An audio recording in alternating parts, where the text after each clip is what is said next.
Hola y bienvenidos a Edu Noticias CR, su programa semanal sobre educación aquí en Multizonas Televisión, su canal educativo y cultural de Occidente. El día de hoy y la próxima semana vamos a tener un especial desde Perú. Nos fuimos a Lima a un evento especial y logramos entrevistar dos personalidades relacionadas con el mundo del libro, y para ello vamos a presentarles estas dos entrevistas. La primera entrevista va a ser el día de hoy con el señor Yako Hidashi, y la entrevista va a versar sobre educación en Ecuador y Perú, en ambos países. Y antes de pasar a la entrevista vamos a ver el titular de la semana, el cual ya tenemos en pantalla. El titular de la semana es del Diario de El Salvador. Este periódico publicó un titular muy interesante que dice: Diario Escolar lanza coleccionables de narraciones salvadoreñas. Diario Escolar es una sección infantil escolar que se encuentra inserta dentro del periódico El Diario de El Salvador. Quería traer esta noticia hoy a colación porque ¿qué falta que nos hace a los costarricenses, a los educadores, aquellas secciones que se insertaban en los periódicos como el Surquí, el Solo para Niños, estas secciones que venían con textos, con ejercicios para los niños? Lamentablemente esta práctica se dejó aquí en Costa Rica, y bueno, antes era un material barato, de fácil acceso para las familias, para las escuelas, para fomentar los hábitos de la lectura y el conocimiento, y pues bueno, hoy dependemos más de la tecnología y las redes sociales, pero un buen material educativo pues nunca sale sobrando. Ojalá el Ministerio de Educación o alguna empresa desarrollara un proyecto aquí en Costa Rica como este, que evidentemente se está desarrollando en la hermana nación de El Salvador. Ahora sí, vamos a pasar a la entrevista con el señor Hidashi allá en Perú. Tal vez mencionar que el señor Hidashi es descendiente de japoneses. Y pues para ponernos en contexto antes de la entrevista, recordar que a finales del siglo XIX hubo una ola de migraciones hacia Sudamérica desde Japón, pues básicamente para trabajar. Y pues bueno, este personaje que vamos a entrevistar el día de hoy es descendiente de estas olas de japoneses que llegaron pues a trabajar y a buscar, a cultivar un mejor futuro en Sudamérica, y en este caso específicamente en la hermosa nación del Perú.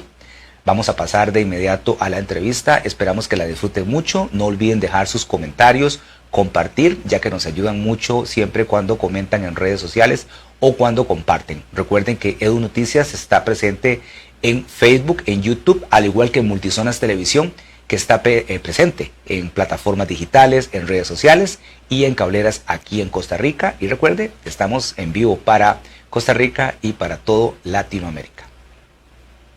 Saludos amigos de Edu Noticias CR, nos encontramos desde Lima, Perú, con un nuevo programa de su segunda temporada de Edu Noticias CR. Aquí un espacio improvisado en una conocida cadena de cafeterías, pero bueno, publicidad gratuita, con nuestro invitado Yako Hidashi. Don Yako, ¿cómo se encuentra? Muy bien, Alberto, muchas gracias por la invitación, bienvenido al Perú. Gracias, muy amable. Yako es un hombre del mundo editorial, del mundo de los libros, y gentilmente nos concedió una entrevista. Peruano, pero radicado en Ecuador, ¿verdad? Así es, hace 7 años en Ecuador. 7 años en el Ecuador, y bueno, como siempre, estamos acá para hablar de educación, que es lo que nos ocupa en este programa, que se ve no solamente en Costa Rica, sino en varios países de Latinoamérica. Recibimos reportes de sintonía, comentarios de personas en diferentes partes de Centroamérica, Centro y México, y pues nos sentimos muy halagados como costarricenses y sobre todo como educadores, que la gente nos escuche y está interesada en el tema de la educación. Yako, que usted que está en el mundo de los libros sabe que a veces de educación no se habla lo suficiente. Eso me lleva pues a hacerle una pregunta obligatoria pues ya tenés rato de estar en el Ecuador y pues bueno, cuéntenos. Son emergentes en el campo educativo y cómo, qué común denominador tienen entre ellas, ¿no? Además de que, pues, en cuanto a las materias específicas, muchas de ellas han mejorado. Lo que he visto y el común denominador que he notado es que somos países que venimos de una herencia de dictaduras en América Latina y eso muchas veces se vio reflejado por muchos años en el sector educativo. Yo recuerdo, todos recordamos que nuestros padres nos contaban que cuando hacían mal un ejercicio de matemáticas, la maestra sacaba una regla de madera y ¡flan! Lo sonaba en pleno salón de clases. Y hasta hace muy poco nosotros hemos visto en las aulas maestras que infringían cierta disciplina física o elevados niveles de ansiedad dentro de las aulas. Entonces yo creo que eso también ha mejorado muchísimo en cuanto a las habilidades blandas en América Latina. Claro. Realmente me sorprende mucho, poderosamente, ver cómo se está prestando mucha atención a esto en estos días, ¿no? Realmente podemos tener muy buena educación, podemos tener excelentes maestros, pero si los niveles de ansiedad son altos dentro del salón de clase, de nada va a servir, los alumnos no van a aprender, al contrario, van a salir odiando la escuela y odiando la educación en general, ¿no? Entonces he visto una mejora considerable en el Ecuador en cuanto a través de las habilidades blandas, todos los alumnos han mejorado sus niveles académicos. Bueno, qué interesante porque vieras que ya esta es la segunda temporada, he hecho pues una cantidad ya considerable de entrevistas y es de las pocas veces que un invitado se refiere directamente a las habilidades blandas así de entrada y eso me llama la atención y también me satisface porque la educación no es solamente un libro, la educación no es contenidos, la educación es algo más amplio y usted se está refiriendo a algo muy determinante hoy en día porque se habla a nivel jocoso a veces de la generación de cristal, de una generación muy frágil, que le falta carácter, etcétera, y a veces eso nos preocupa y usted hace referencia a algo que es determinante en la sociedad actual. Correcto, Alberto, sí, definitivamente por muchos años nos enfocamos mucho en mejorar académicamente o los contenidos, como tú indicas, pero seguíamos manteniendo las antiguas disciplinas dentro del salón de clases. Yo recuerdo cuando yo era un estudiante, nos hacían parar en el medio del patio, volando como un avión o con un sombrero con antenitas, orejas de burro y todo eso. ¿Y de qué sirve tener buenos maestros si tenemos una herencia así, ¿no? De impartir identidad, porque nosotros los maestros, yo también soy maestro en el área de inglés, muy bien. No solamente llevamos contenido o habilidades a una clase, sino también impartimos identidad al estudiante.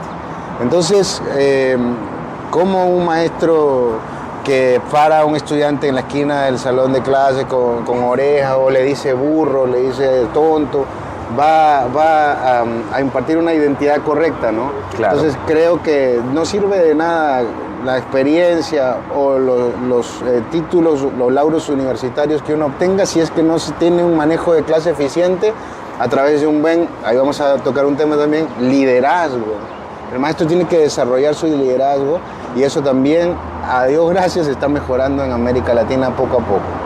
¿Cómo no? Y usted también hace referencia a algo importante que es la parte afectiva, porque a veces el educador está muy enfocado en la parte cognitiva o en esta parte que usted nos menciona disciplinaria, ¿verdad? De castigo, premio, un poco conductista, pero la parte emocional es muy importante porque realmente un niño, un joven que se sienta querido, pues va a aprender más, tiene una motivación intrínseca que lo va a enamorar no solo de la materia, sino de la escuela como institución, que es donde se forma el nuevo ciudadano. Profesor Higashi, nos acompaña Yaku Higashi, peruano, radicado en Ecuador, aquí en un espacio improvisado desde Lima, Perú. Si escuchan muchos sonido ambiente es porque realmente hay mucho sonido ambiente y es una ciudad muy movida, Lima, ¿verdad? Correcto. Bastante activa, muy pujante. Señor Higashi, cuéntenos sobre el tema de la lectura, que quería preguntarle, porque usted está dentro del mundo editorial. A veces se nos critica a los educadores de hoy en día, a las maestras, maestros, profesores, que no leemos lo suficiente. Yo personalmente opino, por supuesto, un educador tiene que ser una persona de mente inquieta, tiene que leer, tiene que buscar libros, revistas, periódicos, materiales digitales. ¿Qué tan importante considera usted que es la lectura en la formación de nuestros maestros? Es vital, Alberto, es vital. Realmente la lectura creo que eleva al maestro a un nivel de vuelo mucho más alto. Creo que la lectura además permite que el docente dicte una mucho mejor clase, que tenga una mente mucho más amoblada en todo tipo de aspectos, y eso lo va a transmitir dentro del aula al estudiante. Como te decía, yo creo que el profesor debe ser integral, no solamente dictar 2 más 2, sino que además dentro de su clase pueda impartir también motivación al estudiante por leer, porque por muchos años le dijimos a los estudiantes: tienes que leer o anda a leer, y lo peor de todo era que usábamos la lectura como un método de castigo. Yo recuerdo que teníamos un maestro que cuando alguien se portaba mal, agarraba un periódico, ¿no? Decía: ven para aquí, niñito, ven, siéntate, y lo sentaba en una silla y le daba el periódico, ponte a leer, ¿no? Y le tenía como 1 hora ahí leyendo el periódico. Entonces, por mucho tiempo relacionamos la lectura con castigo. Entonces, ¿qué cosa podemos sacar de eso, no? Entonces, nosotros mismos como maestros fuimos responsables de eso, y ahora nos preguntamos: ¿y por qué la sociedad no lee? ¿No? Entonces, es por eso, ¿no? Entonces, creo que vamos a cambiar purificando de a poco esto. No se puede hacer de la noche a la mañana, pero cuando los alumnos, tú les dices: lee, no van a leer. Los niños nunca harán lo que tú les dices, pero siempre imitarán lo que tú haces. Si te ven leyendo, ellos van a tener desde la curiosidad de agarrar un libro y ponerse a leer. Y si ven al director leyendo, los va a inspirar. Si ven una sociedad lectora, los va a inspirar. Finalmente, los líderes y gobernantes también deberíamos dar el ejemplo de alguna manera en cómo que queremos que nuestra comunidad sea. Porque las características del reino emanan del carácter del rey. Si ves una persona con autoridad, que inspira a otros, ellos también van a seguir ese ejemplo. Entonces, desde los maestros, los padres, los rectores y las autoridades educativas, debemos siempre inspirar la lectura, no como un castigo, no como algo tedioso, sino que algo que es bueno y positivo para nuestras vidas. Bueno, muy inspirante y muy hermosas estas metáforas a las que hace referencia, y eso me trae a ese libro que tengo acá en mis manos, La palabra del mudo. Pues no venimos a presentar un libro, pero da la casualidad que ayer que cenábamos me fui a comprar un libro. El librero me recomendó este libro de Julio Ramón Ribeiro, La palabra del mudo, y pues resultó que cuando llego a la mesa es parte de su familia, y fue como muy recomendado en la librería donde estaba. Quisiera que nos cuente, y también para despertar la curiosidad de los educadores de Latinoamérica, no solamente los del Perú y los de Costa Rica, sino de toda Latinoamérica, ¿por qué es que este libro es tan popular acá en Perú? ¿Cuál es la importancia? Y además, siendo de su familia, cuéntenos cuál es el parentesco con este autor. Claro, oye, que me sorprendió mucho cuando llegaste a ir al restaurante con el libro de Julio Ramón. Julio Ramón Ribeiro Zúñiga es sobrino de mi bisabuela Sara Zúñiga de Bazán y primo de mi abuela, Amable Bazán Zúñiga. Y desde chiquitos siempre ellos nos mencionaban que este gran autor era parte de nuestra familia, falleció hace ya muchos años, pero eso de alguna manera también a nosotros nos inspiró, ¿no? a conocer mucho más de él y de la lectura moderna en el Perú. Para mí este libro, que justo yo te dije, seguramente has comprado La palabra del mudo, sí, es un libro fabuloso en el cual creo que, bueno, Julio Ramón busca a través de los cuentos que allí se relatan, dar voz a aquellos que no tienen voz, ¿no? Hace muchos años que lo leí, pero bueno, recuerdo un cuento ahí que se llama El gallinazo sin plumas. Tal vez estoy avanzando un poco de lo que vas a leer, pero se trata de una historia muy bonita acerca de un abuelo que pues enviaba siempre a sus nietos a comprar comida para su cerdito, ¿no? Para que su cerdo esté bien, aún ya a expensas de sus propios nietos. Es como que uno de ellos creo que incluso estaba enfermo y ya no podía salir, y él lo obligaba a salir a comprar esta comida para que su chancho esté bien alimentado, y se quejaba porque no traía la suficiente comida. Entonces, finalmente, eso trajo un desenlace fatal, que ya lo vas a leer, Claro. pero que nos hace pensar de que pues este libro enfrenta esos problemas sociales que habían aquí en el Perú, donde predomina la discriminación, el interés por los objetos materiales y el abuso, ¿no? Entonces, estas historias, estos cuentos que allí se relatan, tratan de alguna manera de despertar a la gente y que se den cuenta de lo que están haciendo, ¿no? De alguna manera dando un lugar estelar a lo material, lo baladí de la vida.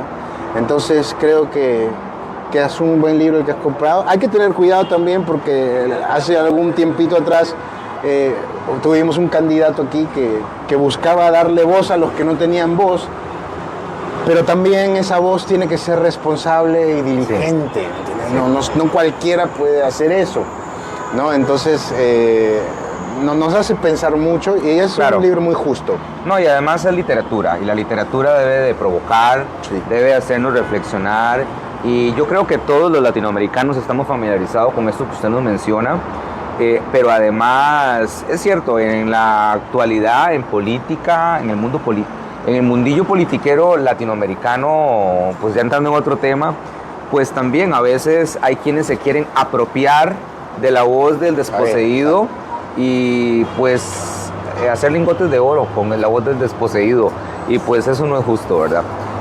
Bueno, maravillosa esta anécdota que nos sucedió, pero ahora quiero pasar a otro detalle, y es que usted es de apellido Higashi, o Higashi en japonés.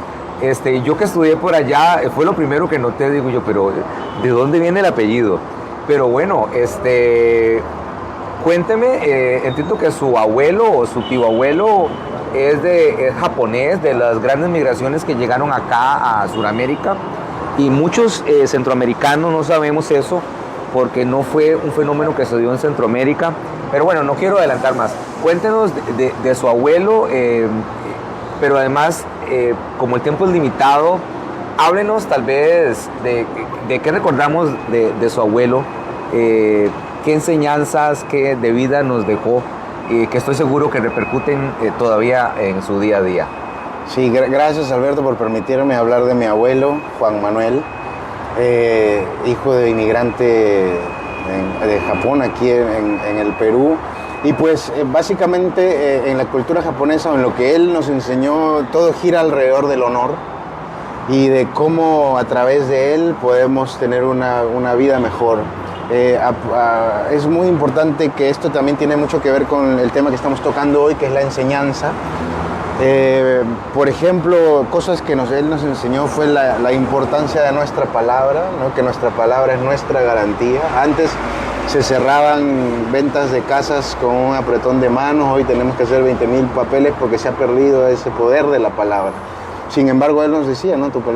Si tú dices a alguien el martes a las 7, es el martes a las 7, no a las 8.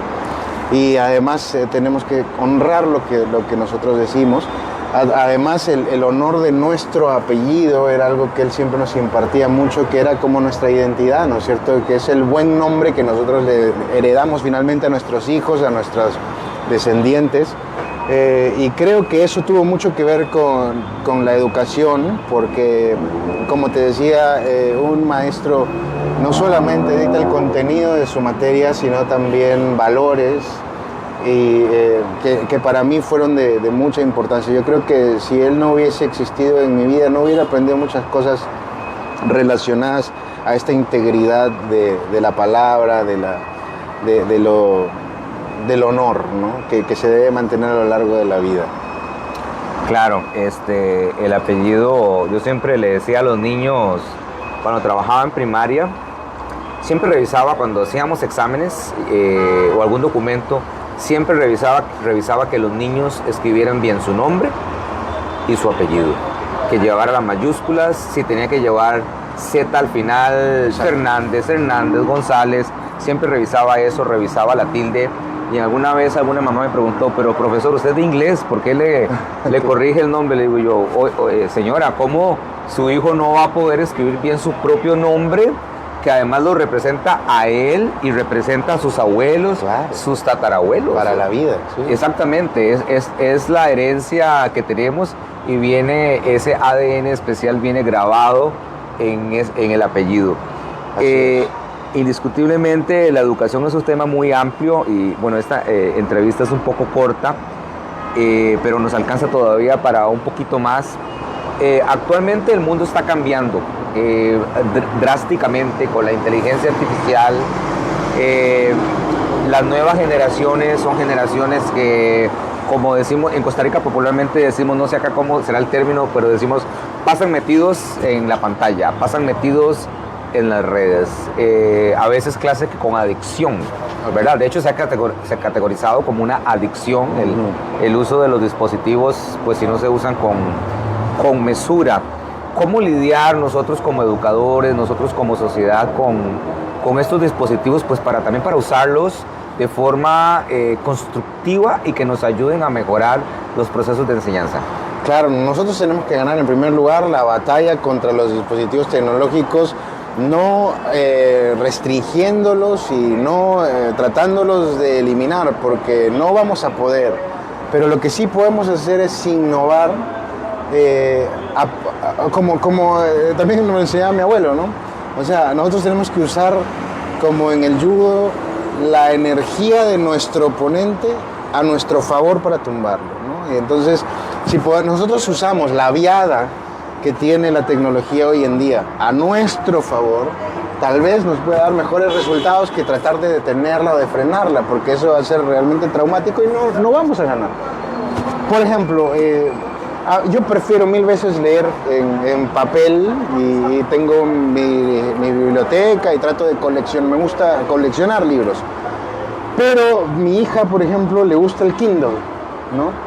Y tiene libros digitales y quiere libros digitales, entonces yo soy feliz comprándole libros digitales, ¿me entiendes? Entonces, y a mí lo que me interesa es que finalmente ella los lea, ¿no? Entonces, el input que ella está recibiendo es de lectura, es cultura, y yo no me voy a poner realmente a terco o caprichoso, no, que tiene que ser en papel. Si finalmente el resultado que está generando en ella es positivo para su vida, ¿no? Entonces, por un lado yo creo que sí, o sea, la tecnología tiene muchos aspectos positivos y más bien nosotros, en vez de enfocarnos en los negativos, deberíamos prestar más atención a lo positivo que ella nos trae y reforzar eso, ¿no? Claro, hay que tener restricciones en cuanto a tiempo. Yo le controlo el tiempo de uso de los dispositivos electrónicos, por supuesto, pero trato de ver de qué manera le gano el partido a esta adicción, que se podría volver en una adicción para ella, y más bien convertirlo en una motivación y en algo positivo para su vida. Claro, actualmente es un gran reto para los educadores, inclusive, como usted bien lo menciona, en muchas aulas latinoamericanas se habla de prohibirlo, ¿verdad? Y bueno, está bien y está mal, como menciona usted, ¿verdad? Depende del uso que se le dé, porque, y ya llegando al final de esta entrevista, pues sí, pues si permitimos que el muchacho esté pues simplemente revisando un TikTok en clase, pues evidentemente hay mucha diferencia a si está en esta plataforma de lectura de Amazon, de Kindle, ya hicimos la publicidad y todo, que leyéndose un libro o un cuento o un material para aprender idiomas, ¿verdad? Así es. Profesor y señor Jaco Higashi desde Lima, Perú, ya para cerrar esta entrevista y agradecerle nuevamente el espacio concedido. Es bien temprano aquí en la mañana y estamos muy agradecidos por el espacio. Quizás un mensaje corto, breve, para los educadores que nos ven en Costa Rica, en el resto de Latinoamérica, Perú, Ecuador, México. ¿Qué podemos decirles? Con unas palabras de motivación, porque a veces a los educadores como que no nos quieren motivar. Digo yo, ¿qué pasa? Estamos trabajando con los niños, con los muchachos, necesitamos mucha motivación. ¿Qué podemos decirles? Exacto. Yo creo que lo que más me motiva es saber de que dentro de esas aulas está el cambio que queremos ver, ¿no? Entonces, si está en nosotros poderlos liderar hacia ese lugar. Yo he visto cosas que me han inspirado mucho dentro de un salón de clases, alumnos que me enseñan todos los días, de repente a través de de diferentes aspectos que ellos traen. Los jóvenes, los adolescentes no son el futuro de una sociedad, son el presente de una sociedad. El día de hoy ya están haciendo creaciones, libros, temas autorales, canciones, ¿no? Muestras de arte. Entonces, en nosotros está que ellos puedan desarrollar al máximo su potencial, o que tal vez se pueda bifurcar su vida y truncarse de otra manera, ¿no? Entonces somos nosotros realmente un eje inspirador que los puede llevar al éxito, y cuando un estudiante de nuestra aula llega al éxito, pues nuestro distrito cambia, nuestro cantón cambia, nuestra ciudad cambia, nuestro país cambia, ¿no? Entonces esa es la mejor motivación, saber que somos elementos de cambio para nuestra sociedad. Y yo lo creo así en mi país, en el Perú, en Ecuador donde vivo y a cada lugar que voy. Muchísimas gracias, profesor, y muchísimas gracias a todos ustedes por seguirnos. Nos vamos con estas palabras inspiradoras. Y ya saben, maestras, maestros, profesores allá en el aula, realmente somos agentes de cambio, y como decimos en Costa Rica, hay que creérsela. Entonces, creámosla y realmente seamos conscientes de que somos alfareros y estamos forjando una nueva sociedad, una mejor Latinoamérica. Muchas gracias. Y digamos siempre pura vida. Pura vida, claro. Muchísimas gracias por acompañarnos el día de hoy en esta primera parte de Edu Noticias en Perú. Acompáñenos la próxima semana con la segunda entrega con el señor Edwin Salas, y vamos a hablar de temas muy importantes sobre la educación, específicamente en Perú, y la lengua quechua. Así que no se pierdan esta entrevista la próxima semana aquí por Edu Noticias CR. Nos vemos la próxima semana.